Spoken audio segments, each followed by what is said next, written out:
Bonjour groupe, me revoici dans ma cuisine végétalienne pour vous aider à manger avec des aliments entiers, peu de sel, peu de sucre et peu de gras. Ce qui m'amène à parler de l'huile. Comme j'ai dit dans ma dernière vidéo, j'ai choisi de cuisiner sans huile. Pourquoi j'ai fait ce choix? Pour plusieurs raisons. Premièrement, l'huile, c'est pas une substance hyper santé et c'est pas très bon pour le système cardiovasculaire. Je ne veux pas rentrer dans les détails ici, il y a plusieurs vidéos qui en font état, mais moi j'ai choisi pour ma santé cardiovasculaire. La deuxième raison, c'est que l'huile, c'est une substance essentiellement avec des calories vides. Donc si vous désirez contrôler votre poids, l'huile vous nuit énormément. L'huile est également une substance ultra transformée. Il faut 18 à 20 olives pour faire une cuillerée à table d'huile d'olive, qui est essentiellement 100 calories vides. Donc, l'huile, c'est vraiment une substance qui n'est pas nécessairement faite pour notre corps. Une autre raison très pratique pour moi, c'est que essentiellement, l'huile rend le lavage de la vaisselle très difficile parce que l'huile, c'est une substance qui colle. Alors que si on cuisine sans huile, on réussit à laver la vaisselle avec seulement de l'eau froide. Et pour moi, c'est très intéressant parce que je ne possède aucun lave-vaisselle. Donc, le lave-vaisselle, c'est mes mains ici. Alors, laver de la vaisselle qui n'est pas huilée, ça se fait très, très, très facilement et beaucoup plus agréable. Essentiellement, l'huile est une substance non nécessaire et sans valeur nutritive dont on peut facilement se passer.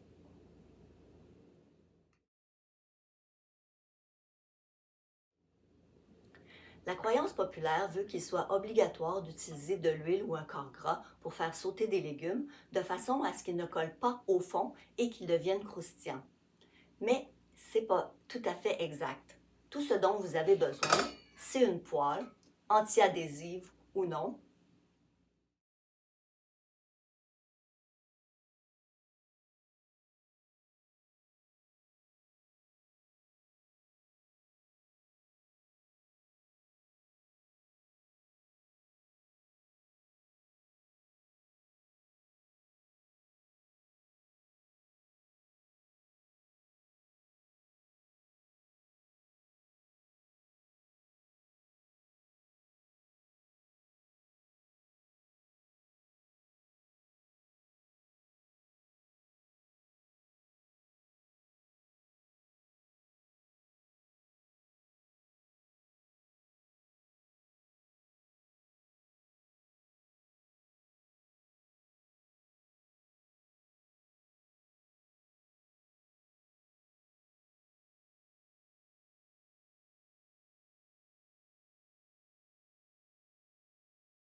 Donc, pour laver la poêle,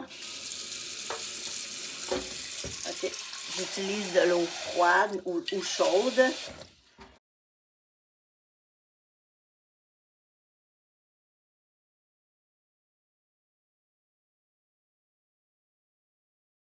Voilà. Alors ça, c'est assez impressionnant.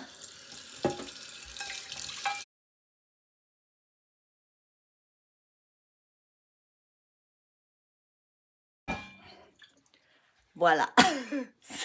Ça travaille très, très bien, la poêle anti-adhésive.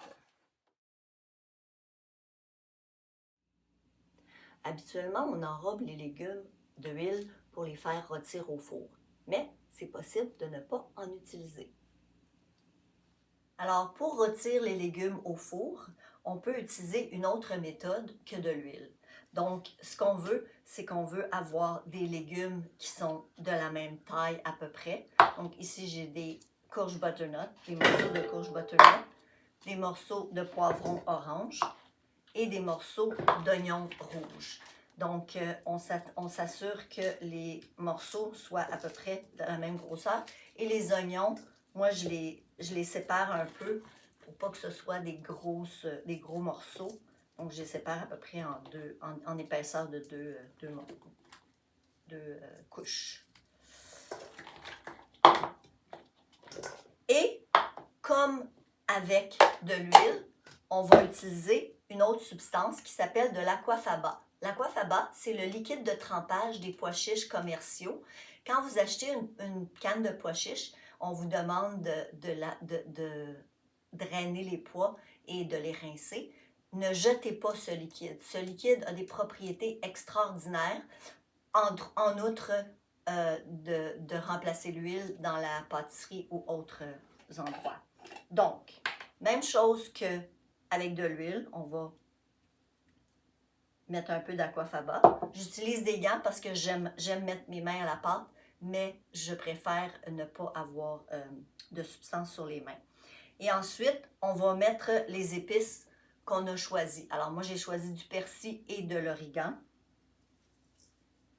Donc, un peu d'origan, un peu de persil. Vous pourriez ajouter du sel d'ail, du sel d'oignon, du cumin si vous voulez faire mexicain, du curry si vous voulez faire indien. Et là, tout simplement, on va mélanger le tout. Alors, on fait juste les mélanger comme il faut. Et ensuite, on va les mettre sur une plaque avec du papier parchemin. Donc, on voit que les légumes brillent parce qu'ils sont recouverts d'aquafaba. Avant de les mettre au four, on va les recouvrir soit avec du papier aluminium ou tout simplement une autre plaque. Ça va permettre de cuire à vapeur pendant à peu près la moitié de la durée de la cuisson. Des légumes comme ça, on va commencer par les mettre 20 minutes à 400 degrés Fahrenheit et au bout de 10 à 15 minutes, on va ouvrir, on va piquer la tendreté parce que si on ne met pas d'huile, ça va amener une cuisson plus sèche. Donc, on va garder la vapeur pour garder les légumes plus tendres. Et lorsqu'ils seront tendres, à ce moment-là, on va retirer le couvercle pour permettre le brunissement des légumes.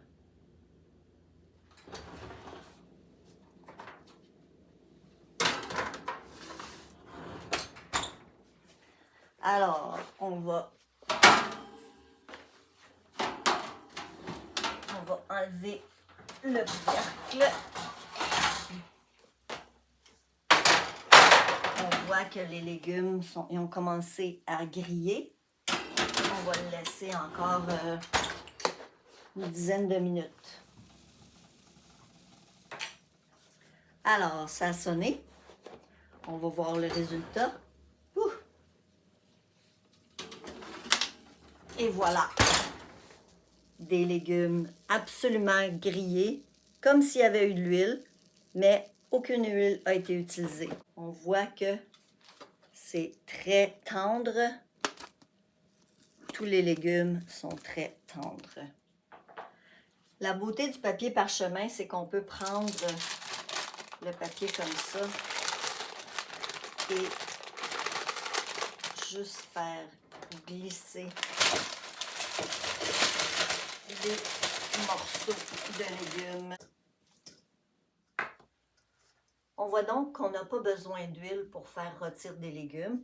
En fait, l'aquafaba remplace l'huile pour lui donner de l'humidité qui va permettre de cuire en profondeur les légumes, mais le brunissement des légumes est effectué par la caramélisation des sucres en chaleur sèche. Donc, si on gardait les légumes couverts pour la durée de la cuisson, ils ne seraient pas bruns ni croustillants. Ils seraient cuits, mais ils seraient quand même mous. Si on veut du croustillant et du brunissement, c'est important de garder une cuisson sèche à la fin, un 10-15 minutes, dépendamment des légumes. Dans ces légumes-là, les poivrons et les oignons sont beaucoup plus tendres que la courge butternut. Donc, la courge butternut, elle est cuite, mais elle a encore une résistance, alors que les deux autres sont très mous. Donc, si on veut avoir des légumes rôtis plus équilibrés, on va garder les différents types de légumes ensemble. Donc, les légumes plus mous et les légumes plus denses, on va les cuire ensemble. Il existe des tables de cuisson des légumes sur l'Internet très facilement accessibles. L'aquafaba donne aussi des protéines puisque c'est l'eau de trempage des pois chiches et vous pouvez le congeler dans des bacs à glaçons, ce qui vous permet de le garder plus longtemps parce que de l'aquafaba, ça dure au frigo environ 4 ou 5 jours. Si vous n'êtes pas certaine, vous pouvez juste l'ouvrir puis sentir. Un aquafaba qui n'est pas bon, ça sent quelque chose, vous allez vous en rendre compte.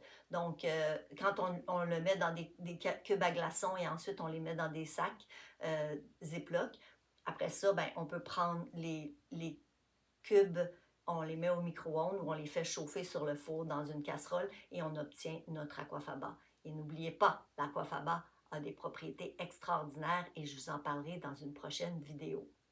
Donc, l'huile n'est vraiment pas nécessaire. C'est pas nécessaire d'ajouter des calories vides. C'est pas nécessaire d'ajouter du temps de nettoyage de vos plats. Et c'est très goûteux et c'est très excellent de cuire sans huile.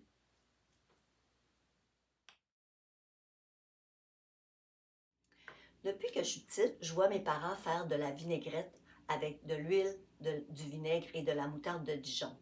Parfois, ils ajoutaient aussi des aromates comme de l'ail et des épices ou même des petits fruits. Mais il est absolument possible de rendre une salade savoureuse sans avoir à utiliser de l'huile. Un goût équilibré nécessite du sucré, du salé, de l'acide et de l'umami, le 5e goût. Mais le goût le plus désiré dans une salade est l'acide. Et on peut utiliser plusieurs types d'acide pour faire une vinaigrette. Donc, pour faire une vinaigrette sans huile, on peut utiliser toutes sortes de vinaigres, donc vinaigre de vin rouge ou de vin blanc, vinaigre de riz et même vinaigre de cidre de pomme. On peut même utiliser du jus de cornichon, ce que j'utilise souvent dans mes salades. Et évidemment, on peut utiliser le jus de citron, qui est quand même assez commun. Mais on peut même aussi utiliser du jus d'orange, parce que le jus d'orange, il est un peu sucré, mais il est en majorité acide. Donc, n'importe quel de ces acides-là, vous pouvez même ajouter de la moutarde, vous pouvez utiliser de la moutarde diluée dans l'eau pour que ça soit plus liquide. Donc, il y a plusieurs façons de retirer l'huile dans vos salades. En ajoutant seulement de l'acide, on a le même effet sans les calories. Évidemment, lorsqu'on ajoute du croquant dans une salade comme des noix ou des graines, la sensation en bouche est beaucoup plus complexe et intéressante. Plusieurs recettes de pâtisserie demandent l'utilisation de l'huile ou d'un corps gras pour assurer un mélange moelleux. Eh bien, il est très facile d'obtenir un mélange aussi moelleux sans aucun corps gras. On ne parle pas ici de pâte philo ou de pâte feuilletée, bien sûr, mais des muffins, des gâteaux, des bars, des desserts simples n'ont pas vraiment besoin d'huile. On peut remplacer l'huile dans la pâtisserie de plusieurs façons. On peut utiliser l'aquafaba, le fameux liquide de trempage des pois chiches. Ne jetez pas votre aquafaba. On peut utiliser de la compote de pommes et on peut utiliser des bananes écrasées. Les bananes écrasées, plus elles sont foncées, plus elles sont sucrées. Donc, ça va interférer avec le sucré de votre recette. Donc, si vous utilisez des bananes extrêmement mûres, faites attention au niveau du sucré. Peut-être diminuer le sucre autre que les bananes s'il y en a. Donc, on voit que l'huile n'est pas nécessaire dans la pâtisserie et ça va aussi amener beaucoup de calories. Et pour remplacer, on ne fait que remplacer avec la même quantité. Donc, la même quantité d'aquafaba que d'huile, la même quantité d'huile que de compote de pommes ou la même quantité de bananes écrasées que d'huile. Il n'est pas vraiment nécessaire d'utiliser de l'huile pour graisser un moule afin que les aliments ne collent pas. Vous pouvez utiliser deux méthodes comme un moule en silicone et qui n'est pas nécessaire d'utiliser d'huile ou autre chose, ou du papier parchemin, qui est un papier sur lequel les aliments ne collent pas et qui va au four à très haute température. Ces deux méthodes-là vous permettent d'avoir des aliments sans surplus de gras à cause de l'huile. Finalement, on voit que l'huile est une substance ultra transformée qui n'a aucune valeur nutritive, qui endommage notre système cardiovasculaire et qui colle à nos plats et casseroles. On voit qu'on n'en a aucunement besoin. Il y a des gras essentiels dans les noix, les graines et même dans les légumes verts. Je vous encourage donc à utiliser ces quelques trucs et méthodes qui vous permettront de diminuer la quantité de gras et d'huile dans votre cuisine et vous ne vous en porterez que mieux. Merci de m'avoir écouté. Si vous avez des questions, n'hésitez pas à les écrire en commentaire et je ferai de mon mieux pour y répondre. Si vous avez des idées de suggestions de vidéos que vous aimeriez voir, ça va me faire plaisir de les prendre également. Et si vous avez quelques minutes pour vous abonner à ma chaîne, ça serait vraiment apprécié parce que ça permettrait de la faire transmettre aux gens qui pourraient l'utiliser. Alors, merci d'avoir écouté. Bon appétit végétal et à la prochaine vidéo.